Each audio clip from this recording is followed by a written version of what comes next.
Hello there everybody and welcome back to Movie Squirm. Today is going to be my top 10 horror movie locations. Now, I love horror movies that have a great setting or a great location for our characters to either be murdered in or try and escape from the killer.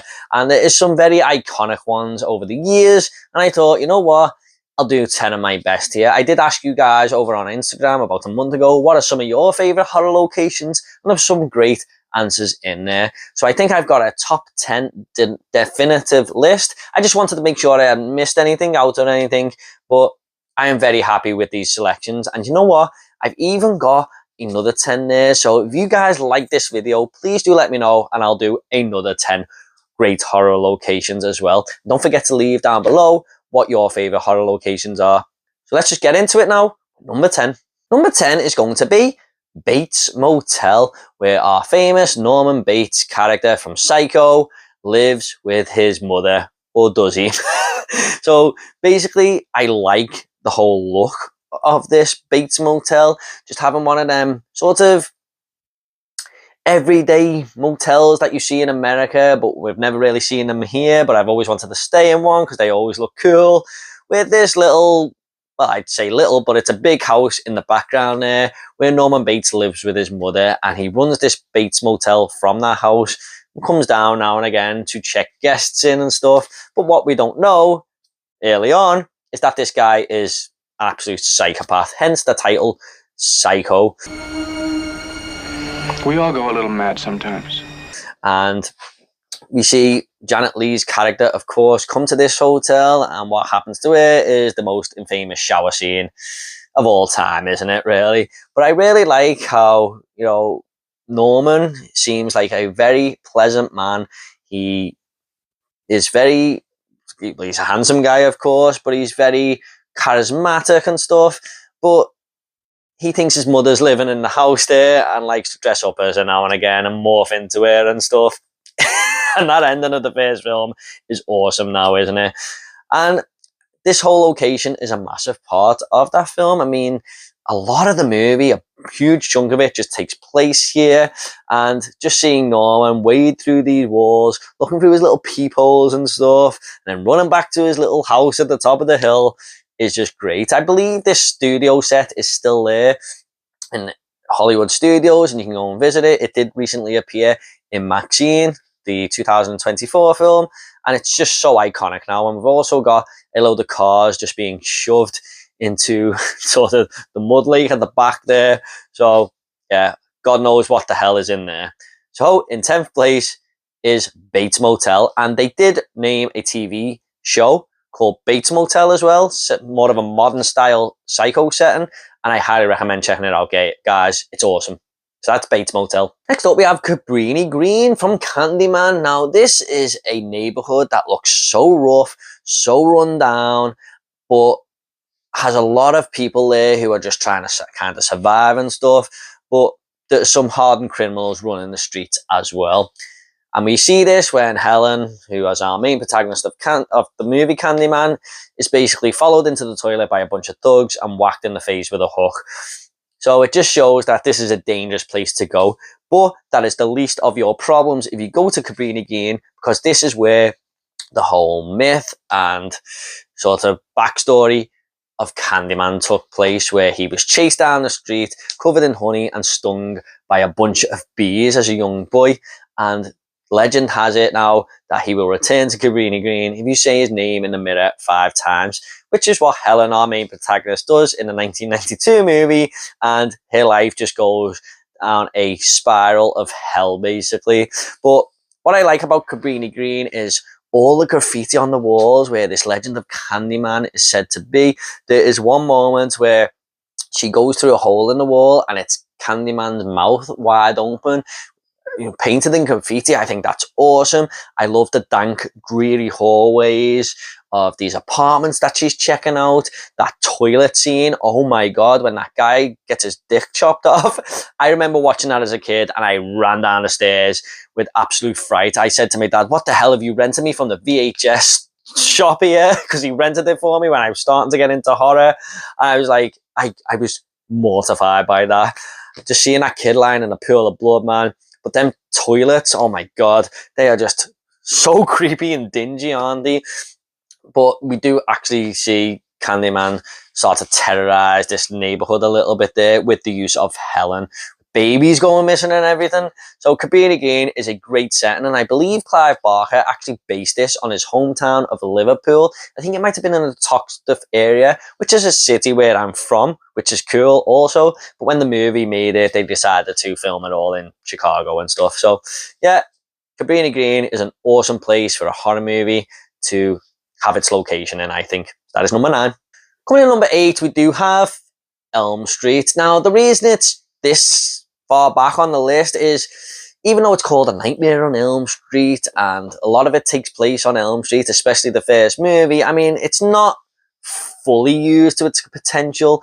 It's just mainly Freddy coming into your dreams, but it does come into your dreams if you live on this Elm Street. So it does play a huge part into the movie, of course, because this has got a huge backstory of this child murderer called Freddy Krueger, and all of the parents got fed up of it when he got off with all these murders because someone didn't sign a warrant.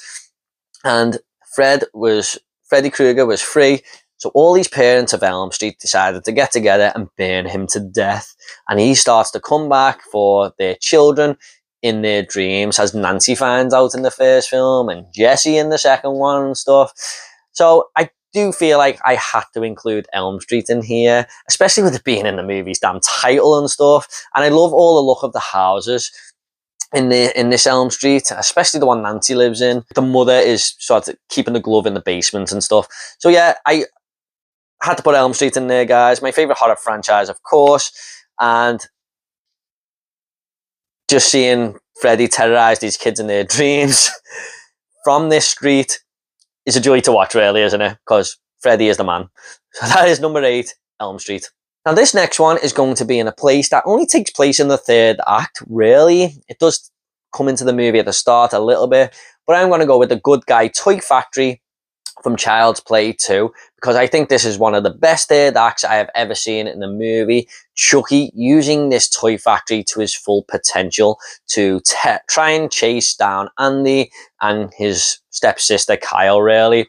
But it feels like when Chucky is sort of going crazy in this toy factory, he is in his own little kingdom there, if you like. I really love it where he fucking chops his arm off and puts a knife there, and he's just like, I hate kids, with all them good guy dolls around them. It's like he's the ruler of all these good guy dolls, basically. I hate kids. And I do like how the toy factory comes into use as well, where Andy's trying to run through these ramps and lock Chucky into these little steel doors as he runs past, where we see that guy who gets them eyeballs shoved in his eye there because Chucky throws him on the good guy doll ramp.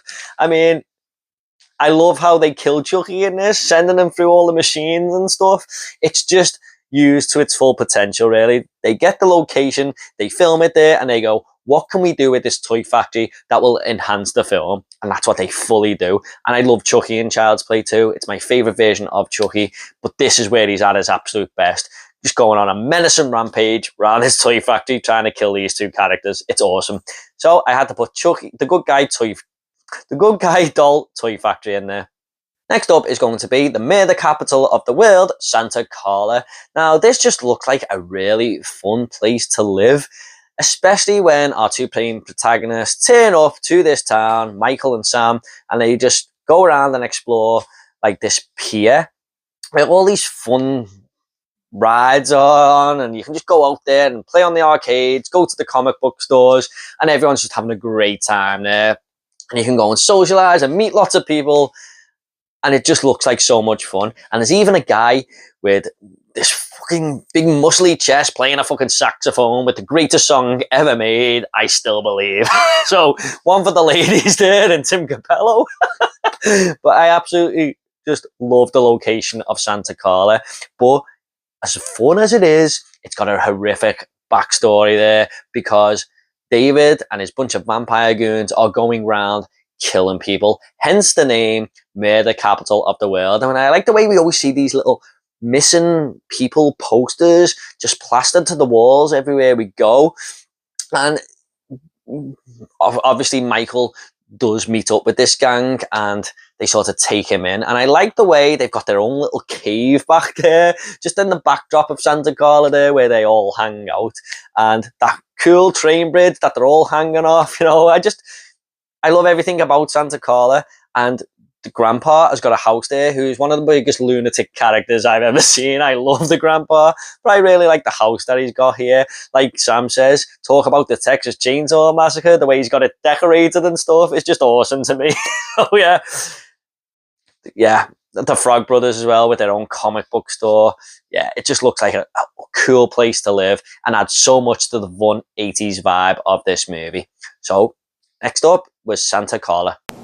One thing about living in Santa Carla I never could stomach. All the damn vampires. Next up we do have Haddonfield. Now this is a place that is spanning across so many Halloween movies. Doesn't take place in all of them, but most of them, the majority of the time, Haddonfield is where this is taking place. And what I love about Haddonfield is that most of the time, or virtually all the time, it is just decorated like Halloween. I mean, obviously the movie is called Halloween, but you just get such an October autumnal vibe from walking around Haddonfield, Illinois. I mean, the first movie especially, with them leaves just scattered around, you know, that Robert Englund actually put out, fun fact there, to help on the set and make it look like Halloween. All the decorations in the doors and stuff. Michael is basically committing these murders around this town because he's it's part of him. That's where he killed his sister in the first one when he was just 6 years old, and he always has to return to Haddonfield. This is his playground, and it's got such a sinister backstory to it, all because of Michael Myers. And there's always talk, is Michael going to return to Haddonfield and stuff? You know, it's just part of the franchise to me. And what John Carpenter did with that first movie, just to make it look so amazing. Everywhere he goes, Michael hiding behind the bushes, driving past in the cars. It's just a wonderful place for your horror movie to take place. And I love the design of all the houses. And we've even got the Myers house, where I think a lot of neighborhoods have that one place you're not meant to go. And that is the place in Haddonfield, the Myers house, where these murders took place years ago. And I know a lot of people hate Halloween Ends, but for me, I like what they did with the town there, where there's this like evil just lurking in the town and it's attaching itself to people and stuff, which is what we see with our main protagonist, of course, Corey. So yeah, for me, Haddonfield had to be in there. That's why it's a little bit higher than Elm Street and stuff. I just think it uses it more to its potential in the movies. So that is Haddonfield. Coming in fourth place is going to be the Overlook Hotel, where Jack Torrance and his wife Wendy and son Daniel have to go and look after over the course of 5 months during the winter season. And Jack Torrance is going to take this opportunity to get a bit of writing done as a struggling writer. But what we slowly learn throughout the movie is that this hotel has a real backstory, and a lot of sinister things have gone on there, especially when this guy Grady has killed his 2 twin daughters in this hotel. You, chopped your wife and daughter up into little bits. And when Jack Torrance starts talking to other characters and stuff, you're kind of thinking, what is going on here? These 3 people are meant to be alone in this hotel. This doesn't add up, and you realize that Jack Torrance is actually going insane because this hotel is turning him into a madman, into a lunatic who is going to kill his family, basically. And I really love the whole look of this hotel, but I love how it's a character in itself by just being the whole sinister thing that surrounds the movie. But like I said, the look of the hotel is great. The whole patterned floor, the whole orange patterned floor there, the typewriter room where Jack is typing in all the time, just looks humongous. If it wasn't a haunted hotel, you would love to stay here yourself. Room 237, I mean, we all know what's in there. Oh man, that creeped me the hell out when I seen that room for the first time and what was in there. The elevator shaft coming down, just opening its doors full of blood and stuff. Stanley Kubrick uses this hotel to its absolute full potential. And I really like at the start where the maintenance guy is showing Daniel and Wendy around, and there's just so much food for them there. I mean, I know that's not part of the horror, but look at all that food they've got to themselves there, and they can just have anything they want any night. So yeah, I had to put the Overlook Hotel in there, guys. It's a character within itself. So that is number 4. Next up is going to be Derry from the movie It. Now, I am more talking about the 1990 miniseries / movie here, because this is the one I hold a lot of nostalgia for. It's one of my favourite horror movies of all time, and I absolutely love the look of Derry in this sort of 1950s setting here, which is where the book takes place, obviously. And seeing these characters in this coming-of-age movie, just sort of having fun as kids, but also having their sort of encounters with Pennywise in all these different locations of the town is awesome to me. I mean, I love that whole small town feel in movies. I recently watched the new Salem's Lot, and that's kind of what the movie has there. But It from 1990 has that same vibe. I mean, I just love seeing these characters live their lives in these old like American towns, and they have their own dam that's getting built there. I mean, I do spend a lot of time there. You know, there's the sewage system that they all go down halfway through the movie, which is a part of the town. The library where Pennywise turns up later on. I mean, there's nothing spectacular about it. I just love the look of it. But again, like a lot of these locations, it's got a little bit of a sinister background there, because this Pennywise character, this thing, comes every 27 years, I believe it is, to feast on the children of Derry. So it's just lying dormant there for 27 years, but then it has to come out and feed, basically, which is just absolutely terrifying when you think about it, isn't it? All disguised as a clown for the most of the time. So yeah, I had to put Derry, Maine in there. It's one of my favourite locations, and it just adds so much to that miniseries. I love the whole look of it. But it is used quite well in the 2017 remake as well. You know, I think they've done a good job of it there, making the town look awesome. So yeah, and Beverly Marsh's house when she goes back there as well, where she used to live. Not the type of nostalgia you want in your life, put it that way. So in their place is It. Derry, Maine from It. Number 2 is going to be the shopping mall from Dawn of the Dead. What an absolutely fun location for your movie to take place in during a zombie apocalypse. So this sees these 4 characters who we really do latch onto throughout the movie get out of this town with this zombie outbreaks happened, and they decide to land at this shopping mall. And what they decide to do when they get there is hole up in the maintenance room. But they go down now and again to kill all these zombies and lock them out, the others out of the shopping mall, so no more can get in, and basically just have this shopping mall to themselves. I mean, wouldn't that be wonderful in real life, to have a shopping mall to yourself? I really love how they just take everything out these stores. Everything is theirs. There's a little montage scene in this where the characters are just going around, taking everything they need, guns, you know, the food, whatever. And there's one moment at Ken Forey's character gets this big bag of chocolate. It's like that big. It's bigger than them. I mean, it's just fantastic to watch. It really is. They're just having so much fun. And unfortunately, they do rely on this place to be theirs. I mean, it's all going so good, but obviously the zombies aren't the problem. This biker gang breaks in later on, and it just, all good things must come to an end, mustn't they? But I just think this is used so well to its the location is used so well. When that biker gang break in, why does that guy go on that blood pressure machine? I will never know. He deserves everything he gets for such a stupid decision. But yeah, I think the shopping mall in Dawn of the Dead is awesome, and it did inspire the Dead Rising game to have a zombie apocalypse game take place in a shopping mall now, didn't it? So yeah, for me, number 2 is the shopping mall in Dawn of the Dead. Number 1, though, for me, is going to be the Sawyer family home from the original Texas Chainsaw Massacre. I don't know what it is. I just love the whole design of this house.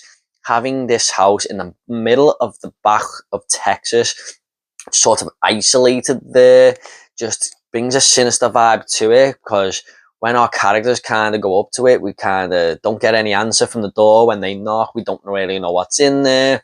And what we do find there is nothing short of horrific. And the fact that this was all based on a true story in the Ed Gein case just adds so much sinisterism to it even more. We do actually find Leatherface and his family, his psychopathic family living there. And I just always think, what the hell has gone on in this house over the years? What this cannibal family have been doing? I mean, when we go inside as well, I mean, there's just furniture made out of animal bones and human parts as well. It looks like the scruffiest house you've ever seen. Leatherface's little kitchen door that he slams shut there before he takes people in there to devour them and sort of take them apart, ready for food and stuff. I imagine that's what he's doing anyway, taking their faces off and wearing them as a mask. It doesn't get much more psychotic than that, but I just absolutely love the look of this house. It's a huge part of the movie, and if I could go anywhere in the world to any filming location, it would be this house. I believe it's a cafe now, but it's got all like pictures of the movie in there. You can go in there and have some food. I hope it's not human food that you're eating, dead bodies and stuff from the Sawyer family. Obviously it's not, but I just love the whole big path leading up to the house. That famous scene where Leatherface runs out after Sally with the chainsaw. I mean, it's just got a great look about it. It really has. And all them cars in the background from all the families they've killed. A wonderful, wonderful location for a movie to take place in. And they've just got a grandpa sitting upstairs, haven't he? on his rocking chair. So yeah, for me, number one location in horror movies is the Sawyer house from the Texas Chainsaw Massacre. Okay guys, hope you all enjoyed that video. One I've wanted to do for a while now.